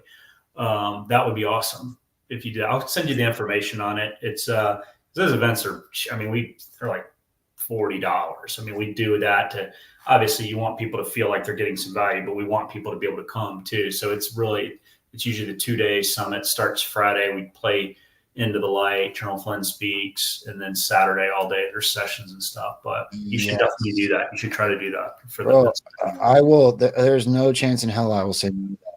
I would love to go to the carts. I would love to go to the Reawaken tours. I would love to go to, who's the one that was doing the child trafficking? Cody was doing those events with them. Who's the one that wrote the book and basically put out there the whole email? I'm sorry, you're a little muffled. What's that? I can't remember. Cody was running around with them. The ones that did the water polo. You talking Oz and Tina? No, water polo. Whoever it was that put out the whole basically the hunter's laptop. Oh yeah. Marco Polo. I couldn't spit it out. Yeah, that guy. Yeah. So the Marco Polo events I wanted to go to, all these events I would love to make. Yeah, I met that guy. He was at one of our summits actually. Gosh, I had talked to him. I'm trying to remember. Yeah, but I know who you're talking about. So my answer to you is, please send me the dates, because if I can make it, I will be there. That's without question. If there's stuff going on in Pennsylvania or the Philadelphia or the Northern Maryland area, I will do my damnedest to make sure I'm there. If I got to take days off, I got to take days off. I'm already starting to do it. So yeah, no, definitely. I'll send you the info. I don't think we have something scheduled for Maryland yet, but sometimes these things just pop up about 2 months out. So, but definitely, I think Pennsylvania is in early September or something. Yeah, I'm close to Delaware, Baltimore, Philly. Awesome. Okay, sweet. Yeah. All right. Well, I got more stuff, but we're pushing it. We can keep going. I've probably got another 15 minutes or so, 15, 20 minutes. Okay. Well, then do you want to touch on some of the Georgia stuff? I would love to ask you what you think of this. Yeah, absolutely, man. Sure. Let's do it. Do you know what's going on there right now? With the Trump trial? Wait, let me show this first, because everybody's going to laugh at this. We talked about Keith Olbermann yesterday. Oh gosh, yeah, why is Keith Olbermann putting out dog comms? Yeah, the dog comms, and then that guy. Clearly, yeah. There you go. Where's it at? Why is it not coming all the way up? That's bugging me. I don't know. That's all right. Let me take that down. That wasn't so important anyway. But what's going on in Georgia certainly seems interesting. So let me remind you first. Do you remember some of the things that Trump has said as far as the 2020 election, even recently? You have to, yeah. I probably, once I see him, they'll probably refresh my recollection, but I can't think off the top of my head what you're maybe referring to. So there's a bunch of them. I'll just play one or two. Okay. Here's Trump.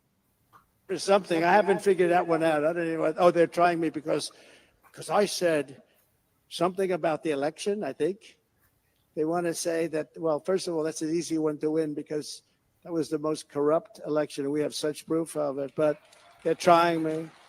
And the jury comes from Washington, D.C., and I want to do a... No, okay. So he says we have such proof of it. He said that many, many times. Everybody's heard it. A lot of people blow it off at this point because nothing happened, right? This second part of this clip is very interesting because he talks about taking over D.C. and getting rid of the criminals. And I would argue that this is a future proves past moment. What more looks like taking over of DC than wrapping it in barbed wire and fences and shoving it full of 25,000 National Guard? Yeah, right. A federal takeover of Washington, D.C. to stop the crime and to make it great again, to make it magnificent again. I used to do it in real estate very well, and this is just a large real estate deal. We want to make it gorgeous again. You look and you have graffiti on those beautiful marble columns, and you have tents all over the place. You have tents, and the homeless, we got to take care of the homeless. But for something, I haven't figured that one out. All right, bear with me. Yeah. If you have something to say on that one, go ahead while I pull up where I'm headed.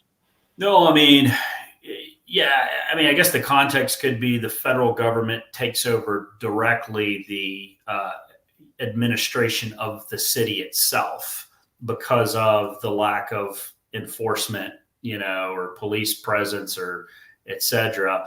But you could obviously look at that more as we would tend to do. Yes, I see what you're saying with that. But if I was playing devil's advocate, I'd say, well, he's just referring to the federal government taking it over directly, the administration of the city, the actual in doing what the feds doing what the mayor's supposed to do. But it is kind of an interesting statement. He's freaking brilliant at talking to multiple audiences. I know. He is. Almost everything he says when it comes to these anomalies can be taken 2 and 3 ways. Well, let me just give you an example. I was at Mar-a-Lago recently, probably about a month ago, for the fundraiser for America's Future. But then I was there about a month before that, with a friend that's a member there. And while I was there that night, I was having dinner. We were about a table or two from Trump, and he's playing Elvis all night. And he's, because Trump does his own thing. He holds his iPad, he controls the music at Mar-a-Lago, and he cranks it on certain songs. And, he plays God Bless America. And it's just like he loves music, right? Bro, you want to know what my favorite one was? Hold on. You know my favorite time? Do you remember when he came on stage and he says, one might grow up to be president, one might go to prison, that country song? Yeah. He loves his music. So good. And he's always communicating messages, but with it. And he's got wide variety. Well, dumb me, I was staying up in that tower, like the tower, because it was open. And my buddy was like, dude, you got to take that. It's expensive, but he's like, yeah, it doesn't matter. It's a unprecedented. And it was cool. It was like this 4-story tower where Ivanka lived for a while. So I'm there by myself in this tower. And so I thought everything was so cool. And I stupidly hopped on Spaces, which you aren't supposed to do. It wasn't even that. It's just that I talked about the members club, and I talked about him playing Elvis that night. I was on one of the guys' Spaces, and ended up, I got in a little bit of trouble with the members club there. They're like, you weren't supposed to. So I'm like, oh, sorry about that. So no harm, no foul. But the next day after that, because if Trump had given me a thumbs up, he'd seen me there sitting next and just, waved. Not that I didn't go talk to him or anything. He's a Secret Service around. But the next day, of course, on his True Social, he posts the picture with half of his face and half of Elvis's face meshed together. And I was like, dude, that's weird. I've never seen him post Elvis before. And, he's playing Elvis all night. I'm talking about it on Spaces. And then he's just kind of, so anyway, that to me, should I read into that? Maybe not, but I thought it was kind of interesting. So, but he's always got double messages. He's very aware, very alert. Even like with Mike Smith, when we were there, he played Into the Light. Mike had a chat with him on stage. He knows a lot, but he'll sometimes has to play, like he just has a different role. He's got to deal with. He's got to deal with the whole public. He's got to bring in JFK Democrats. He's got to bring in middle of the road Americans. He's even reaching out to degree. I mean, he got the support of the New York Union, the police union, which is Let's be honest. He's the first president I ever truly believed this about after looking at everything he's done. He really, truly is fighting for the whole country. That's right. Yeah. And so he's got to be careful on the non-stuff and conspiratorial stuff, which knows because we know how mainstream uses that against them, and that they'll to try to persuade people that are just not awake, but that want Trump. So he's got to reach the whole country, and so, but he still gives us winks and nods in his own way. Well, I will also say that I'm not mad at you for trying to think that Trump might be talking to you or calming with you, because I'm straight up at this point when he keeps going on these tangents of reposting memes. I'm putting nothing but memes in his comments now because I just want him to bring. I know you want to try to get reposted, yeah. We're all jealous of Yale. Yeah, I know. Oh yeah, Yale's got that direct line. He's got the direct line to the president's red phone, the meme phone. I've been practicing poetry over here. Reposted his poetry. No, I always thought that was really cool. No, yeah, it is awesome. Cool. Well, here's one more example before we touch on the Georgia thing and get out of here. This is a really interesting clip of Donald Trump. 24. Doesn't it sound good? Now it's happening. It's happening. We shouldn't have had to wait this long, but things like that happen. A bunch of cheaters. They are cheaters like nobody's ever cheated before. Third world country. But now the time is here, and we're going to do it. We're going to do it right, and we're going to find out what happened then. But more importantly, we're going to take our country to new levels that nobody would have thought possible when you're looking at what's happened today. Let me especially thank your president, Gavin Wax. Gavin, that was an excellent. We're going to find out what happened then. Too bad he didn't say happening, Well, do you know what else happened at the gala? Do you remember what else was hugely significant at this speech? You have to remind me. He was introduced three times. If you watched the 6-hour freaking ball that happened before him going up there and talking, 3 times, one of which was directly before he walked up. That Gavin Wax is the president of the Young Republicans Club, and he introduced Donald Trump as the 45th, 46th, and 47th president of the United States. Dang. That's some balls right there to do that. Donald Trump came out, shook his hand, and gave him a big compliment. Never even talked about it. That's interesting. Really, I'm surprised he wasn't wearing the hat that said 45-47 on. Well, I've heard Flynn. I mean, Flynn said it publicly before. He said some stuff publicly that I have heard that he's and he's basically what Flynn's saying. As far as I'm concerned, the election was stolen and Trump is the president, and like I've heard him speak that. That's nothing I've heard private, but I've heard him say that too. So it's just interesting when some very that justification. That is the rationalization that the country has to make because they believe what they're watching in this guy that looks nothing like the vice president 5 years ago. Nothing like him. You just like, golly, God help us. So the reason I showed Donald Trump saying things like, now we're going to find out what happened in 2020 is that Georgia seems to be doing something interesting. Have you seen this yet? Sorry, my daughter was texting me real quick. Hold on. You're okay. This is a little bit longer, so.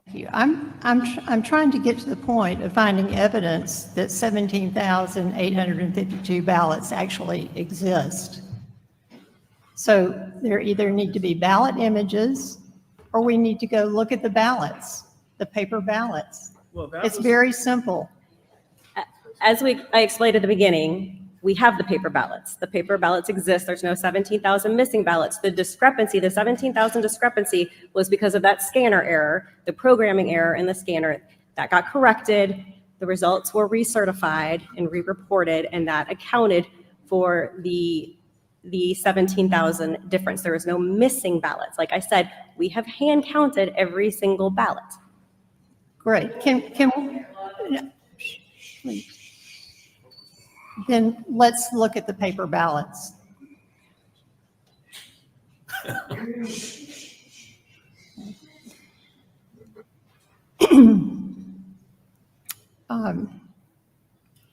The ballot image is supposed to be accompanied by a SHA file, which proves that the ballot image has not been tampered with. Did Fulton County, this is a question for Fulton County, find and confirm the SHA files for all of the ballot images? Well, respectfully, this is outside the scope of the original complaint. And as Ms. McGowan has stated, if there are further... Bro, watch the sheer panic on this lady's face. That's one thing, but today we need to stay within the confines of this complaint. So we don't have an answer to SHA files. SHA files are not part of the complaint. They're not part of the investigation. Thank you very much. This is about the vote totals in an election, and the SHA files are part of the evidence that shows that the vote was not tampered with, that the ballot or the image of the ballot was not tampered with, and it actually exists. And actually, I did request the SHA files. I asked for that 4 months ago, and I'm sorry that you were not informed. So were the SHA files, and that, to go further, the SHA files are part of the electronic record that should have been kept according to State Election Board Rule 183, 112.13. So it's simply a matter, and those are retained by the superintendent and the clerk of the court. So an unanswered question. Okay.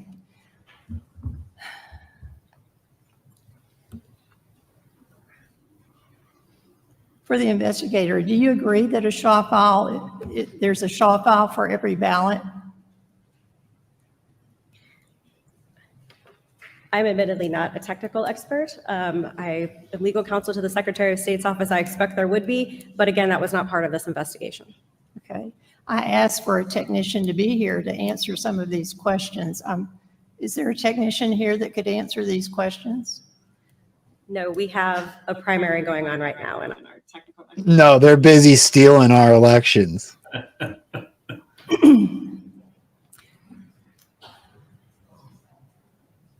For the investigators, do we need to go to the clerk of the court and examine the electronic file and the physical paper ballots? No, this has been an exhaustive investigation. We have spent hundreds of man hours on it. As counsel for Fulton County reported, they have been very cooperative. They have spent hundreds of man hours while they've been. Hold on. No, trust us. We looked. You're good. Are you kidding me? And why is this happening now? Right. Right. This lady shows utter panic in this last minute of this clip. Been administering this primary that is going on right now. So we feel like this has been exhaustive. We've researched all of the documentation that we need to reach our conclusions. It's hard for me to reach a conclusion that thousands of ballots actually exist. So the only thing I would recommend is that we go to the clerk of the court, obtain the electronic file that should contain all of the ballot images and the physical paper ballots for review.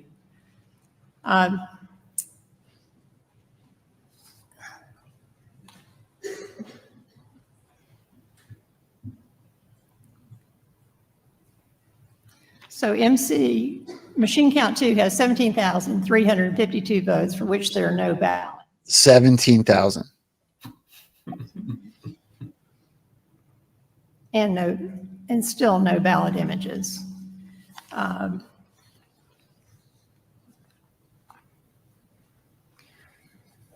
Let's move on to complaint number 2. Duplicate scanned ballots. Thank you. So She was like, so my biggest thing is we're going into the 2024 election cycle. and we're still dealing with the same stuff from, yeah. I would argue that this is a proof that it played out this way on purpose. Yeah. Because there's exactly zero reason that they would still be looking at it unless Donald Trump's words were right. We're going to find out now what happened in 2020. Right. And then he moves right along, like I said. But we're also going to win 2024 and save America. Right. Bro, you just told us we're going to find out what happened in 2020, and Georgia's doing this. Not only that, but my friend Leah Hoops of Delaware County was the one that caught with Project Veritas people literally throwing away evidence. Yep. And they just won their case, which they are co-defendants with Rudy Giuliani and President Trump in Philadelphia and Delaware County. Right. Leah doesn't like talking to me because I tell her that was all planned out, and she knows because she was boots on the ground and fought for the last 4 years. Yeah. But well, that's So the Democrats, they always, of course, like to stall everything, right? They stall. People will forget, and so Trump just has used that against them and played that against them, because we know there's so many corrupt judiciaries, but it's really, there is corruption in the judiciary. There is corruption but a lot of times it's key cities, key local levels that Soros is usually tainted. So it's not, and that's what the swing states, the Democrats, they'll stuff like Broward County. Broward County is basically a den of the deep state. Think of Sheriff Israel and what happened. And so they can they don't need to defraud every precinct in the nation. They just need to defraud certain precincts in the nation and have people in place that will protect them or draw it out. But I think the good guys were prepared for this, anticipated this, had been monitoring all this from the midterms 2018.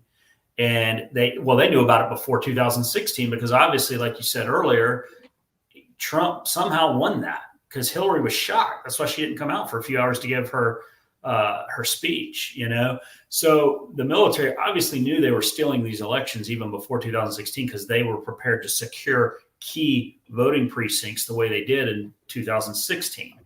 And then 2018, they monitored, with the Space Force plane or whatever, spaceship in the air for 908 days, which is 17, of course, yes, right? Yes, sir. 9 plus 8, 17.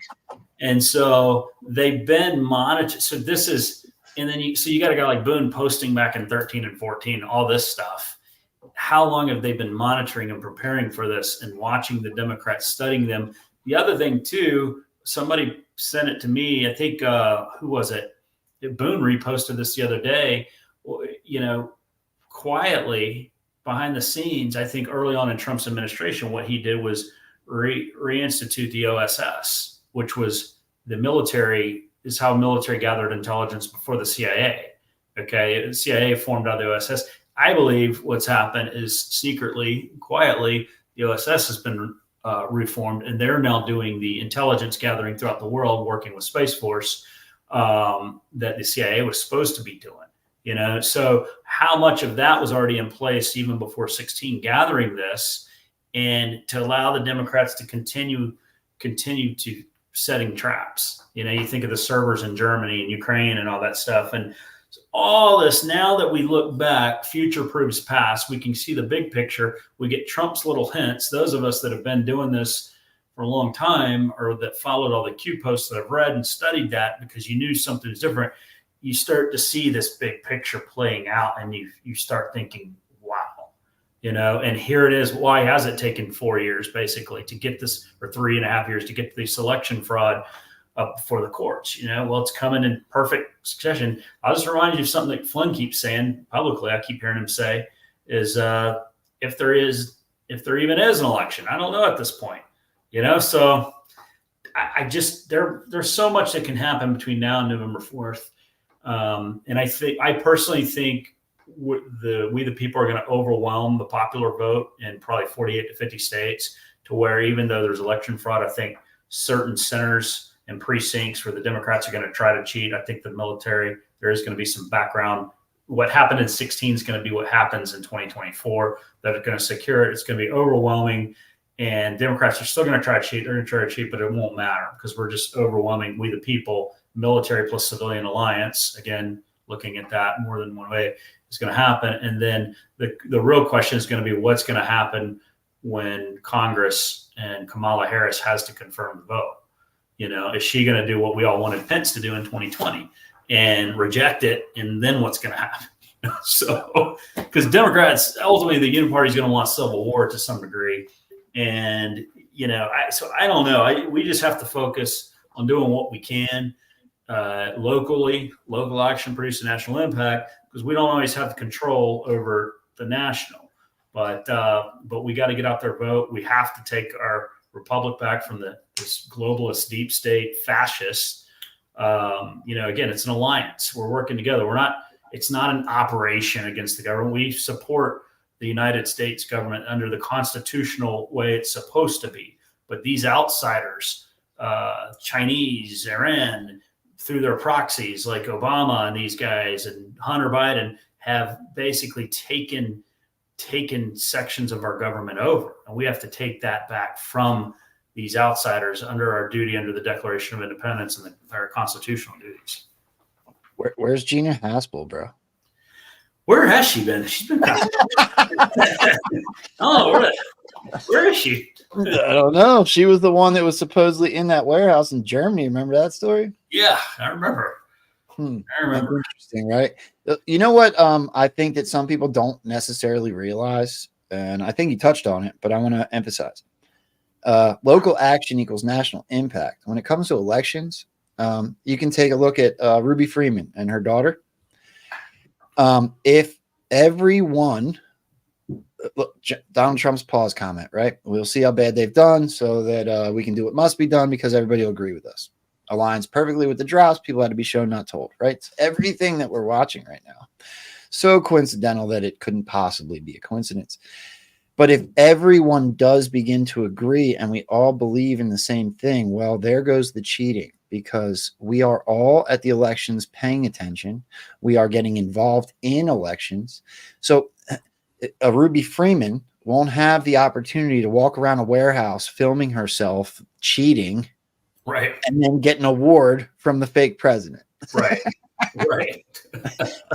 And I want to answer Q Storm 412's comment here. I don't know, Q Storm, I don't know if you were in here yesterday, and I am going to quote this. I'm going to paraphrase it, but Feisty is way smarter than me, but she was talking about I believe it was her, talking about the potential that it would take a pattern of 3 to be involved in a RICO suit to make it look as though it was a pattern. You might know better than I would. You're with your legal background, son. But I think that 3 might be significant as far as prosecuting fraud. Well, I think it would be more than 3. I think it would be. I think you go back to 2018 and 2016. I agree. Yep. And maybe even beyond that. Yeah, and it would be. I mean, the RICO suit, obviously, I'd have to read it. I haven't looked at the definition, the federal definition of RICO in a while, or the Florida RICO for Florida practicing lawyer. But yeah, I mean, look, clearly they have attacked. This is a insurgency, okay, from globalist deep, and I just say globalist deep state, which includes China, Iran, the Jewish powers that be, the Rothschilds, the Soroses, they're all deep state to me.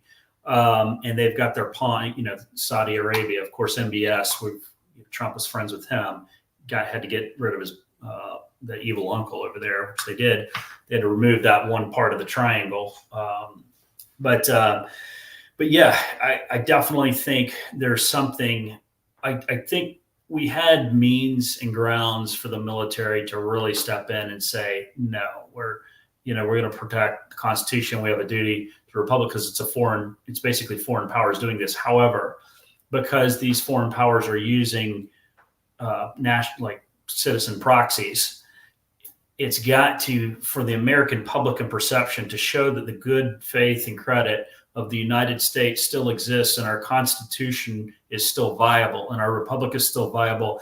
We have to see justice under the Constitution, I believe, in these situations. Now, to the extent, will there be military tribunals? Will there be I do think there will be one day, but I do believe you have to let this play out under the Constitution, the constitutional apparatus and the mechanisms that have been set up. You have to let the court go through the state courts, for instance, like is happening in Atlanta right now. But to the degree that those courts are corrupt, you exhaust all remedies. You show that they're corrupt. You expose the corrupt judges like he's doing in Manhattan and with that joke of a judge up there in New York.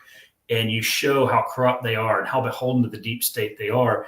And then you have to consider what happens. Well, at that point, you know, you've got some military recourse at that point when you connect that back to an invasion from the outside, basically.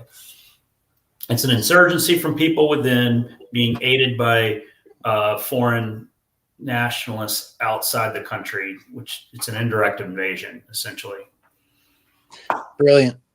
You know, how cool is it that a lawyer and an ex-junkie can get on the computer and sit and hang out and have the same goals and have such a great conversation about what's going on? Bro, I think I believe you're completely over the target. I am absolutely grateful for everything that you've done in this movement. I'm stoked that you came to hang out. I hope that we do this again sometime soon. Oh, I'd love to, Joe. This has been awesome, man. And like I said, I love reading your stuff, man. And this is, I think you will be doing this full time one day. You know, I just think that you offer so much to this community and your story, man. I mean, it's an inspiration for a lot of people. And I tell you, man, I appreciate that, but I absolutely will. And I'll send you that information too on the Pennsylvania. Please do. Because you definitely would, that would be a time that you don't want to miss. It's a fun bro. days. You can just ask AO. I look forward to shaking everybody's hand. That's yours included. I can't wait to meet people. I know beer's not drinking anymore, but like, I'd love to have a beer at the parade with you guys all afterwards. You know what I mean? And one day, you know, we've always talked about this. One day we'll have, when Trump is back in office, we will do a big Anon party, you know, somewhere, you know, maybe at Mar-a-Lago. I don't know. Lord knows these Anons deserve it, man. God, they have, I tell you. So, well, I appreciate you, Joe. I really do, brother. Yeah, absolutely. I feel like I held you off way longer than we talked about. So thank you for doing that. No, you're good. I just pitched too, guys. If y'all are watching this, you know, Rambo and Frens on Cash App, y'all just consider donating to him. He's these Anons that do this, man. They, you know, it's kind of like with me. I don't get paid to do this, but we do it because we love it, because it's our duty to our country and to our fellow citizen and to these children. You know, of course, on the child trafficking thing. So y'all consider supporting his show. But thank you, buddy. Yeah, that means the world to me. The show is actually paying for itself now, so that's cool. It's not costing me money. Excellent. So, We'll still consider, though, because I know that time we'd love to have you do this full time, man. That's for sure. Yeah. There's been a bunch of people that decided to monthly support, and it's just the monthly supporting is just about covering the cost of all the platforms. And we'll be going to Pilled again here shortly. But do you want to tell one more thing before you get out of here? Where can everybody find you? All your platforms, anything you might have. Yeah, no. So main, you know, I love True Social, you know, and so, but I'm not on there as much just because I've got the time thing. But I think Truth Social, it's Sun Qzu, SUNQTZU. And then on X, I am Sun Tzu's War, SUNTZUSWAR. And that's probably the two places. I used to be on Telegram when I was doing stuff with We the Media. And I just really, as much as I love We the Media and all they continue to do, and a lot of friends there, I just don't have the time, you know, to keep up. But those are the two platforms that you can find me at or message me on. Awesome. Well, once you get off here, I'm gonna do a little bit of saying goodbye and stuff. So I just want to last hat tip, bro. I love what you do. I can't wait to do it again, and definitely send me those dates. We'll get together. I will. All right, brother. All right, thanks, dude. man. I'll see you. Yep, thank you. Oh, another great show. Look, can you guys all do me a favor? We got 2 thumbs downs, and I'll bet you they're Flynn haters. Sorry, maybe I shouldn't have said it out loud, but that's what I think. Can we outvote them, please? Anybody that enjoyed having Sun Tzu on and some of the things he brought to present, I thought it was an absolute honor to sit and hang out with him. Please hit that positive affirmation button on whatever platform you're on. And if you guys are down, honestly, I was trying to be polite because Sun told me he had till a half hour ago. I still have one more clip if you guys want to see it, just so you can understand if you haven't seen it yet. I'm sure some of you have. It's not new like it happened 2 seconds ago, but it's new like it happened this week. to show some more of this election integrity, election fraud that's being exposed in Georgia, and I think goes right along with Donald Trump's words. So let's watch one more clip. And if you guys could hit that positive affirmation button, I appreciate all of your support. And let's check out one more clip. And that, Heather and Steve, are tally sheets that were the auditors for the Georgia audit that was conducted on November 14th and 15th in Fulton County. They filled these out as they counted the ballots. And typically you would see 37 to 43, 60 to 1 to 48, something like that. But here we have tally sheets that are 100 to nothing for ballots. So somebody filled this out. But it's not just one of these. We have 7 of these, and we're going to kind of scroll through and show you these live. There's another one, 100 to nothing. The actual counts of these are like 5942 in terms of ballot images. Here's one that's 150 to nothing. Yeah, so basically the people that were doing the audit would count the batches and then write in fraudulent numbers because they have the corresponding images for these batches and they do not match these sheets. So whoever was doing them commit fraud. And what I had asked him in the press conference is, are these sheets signed by the person that doing them? And apparently they are, Steve. And not only that, the Secretary of State has the information. These sheets that they got, it's redacted. So they can't determine who was doing this, but we know that whoever did commit fraud. Now I want to switch over to the images of the ballots, right? These ballot images that they obtained through their lawsuit that are the official images from the Dominion machines, 2 different ballots right here, right? This is the ballot number, the batch or the ballot number here, different from here, but as you can see, it's the exact same markings, Steve, on each one. And Garland, tell me, how many of these did you guys find? Well, there are a total of duplicate reporting of over 4,000. We're still looking at to find out how many of these are duplicate scanned. This spreadsheet behind here has about 40,000 line items, right? That compares the numbers from the original election to the recount. The error rate on that, they said, was 59.5%. Let that sink in. Yeah, actually 59. Okay, hang over. 7 to be Bannon always does that. I love when Bannon always goes to try to get people's attention. It cracks me up. Yeah, so here's the deal, guys. I believe that Donald Trump's going to be right again. You can file that one in the Trump is always right file, which is busting at the seams. I'm going to tell you guys, I will not, as you know, be on next week. Nothing's scheduled as of yet. If I have to, I got a few people that will come on with me, need be. Say my mom's trial ends a few days early. I am hoping that's the case. I hope everything goes well. And if so, then you can potentially look for me to be on here on maybe Thursday and Friday. I'm hoping. That's a really positive outlook, though. I'm not really sure. The trial is scheduled for the whole week. So we will see what happens. If I could, if you guys don't mind, I'd like to throw up the sponsors here at the end. As you guys know, they are not the primary purpose of the show. However, they do support what I'm trying to do here, and I like to support them. Obviously, Mike Lindell, promo code Rambo. He's out here supporting every single person in this movement. He signed right up to be back on with me when we started this new platform. So if you decide to get any of the amazing products that are over there at mypillow.com, please use promo code Rambo. It supports the show. So that one, and obviously my favorite, Kofefi.coffee. Let's get this one over here so you guys can see it. Kofefi.coffee. So I'm not even going to put my own link in here today because I'm going to get out of here in just a minute. But you can support me the most by going in there, Kofefi.coffee, and buying the Rambo roast. But I highly suggest trying every single one of these Patriots and Anons that are in on this venture. Find your favorite flavor and just support that way. Either way, if you buy coffee, the price is the same as anywhere else, and it supports this movement. So vote with your dollars. Anyway, that's going to be that. I will see you guys. The only show that is scheduled that's coming up right now, because I wanted to see how this court thing goes. Got plenty of people in the wings. Obviously, JF9, Smart Paul, obviously SSG, and Feisty, two are becoming rotating staples on the show. Some of my favorite people in the world to hang out with, and I will definitely be sprinkling in more. I'm still in talks with Grasshopper. We were just actually talking today, so he'll be on here soon. And Stormy, Patriot Joe, and Absolute 1776. Mark it on your calendars. I know I did. I cannot wait for this show. Talk about people that I look up to in this movement. I cannot wait to do that. So it's going to be awesome.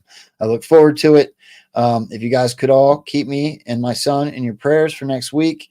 And I will bring back photos from meeting Jennifer Flynn and seeing the movie. I will bring back stories. It's going to be a good time. So much love, everybody. I will see you on the flip side. I will obviously still be on X, Telegram, and Truth Social for my week off. But I'll see you here on this platform after it's over. Much love. We'll see you guys next time. Peace.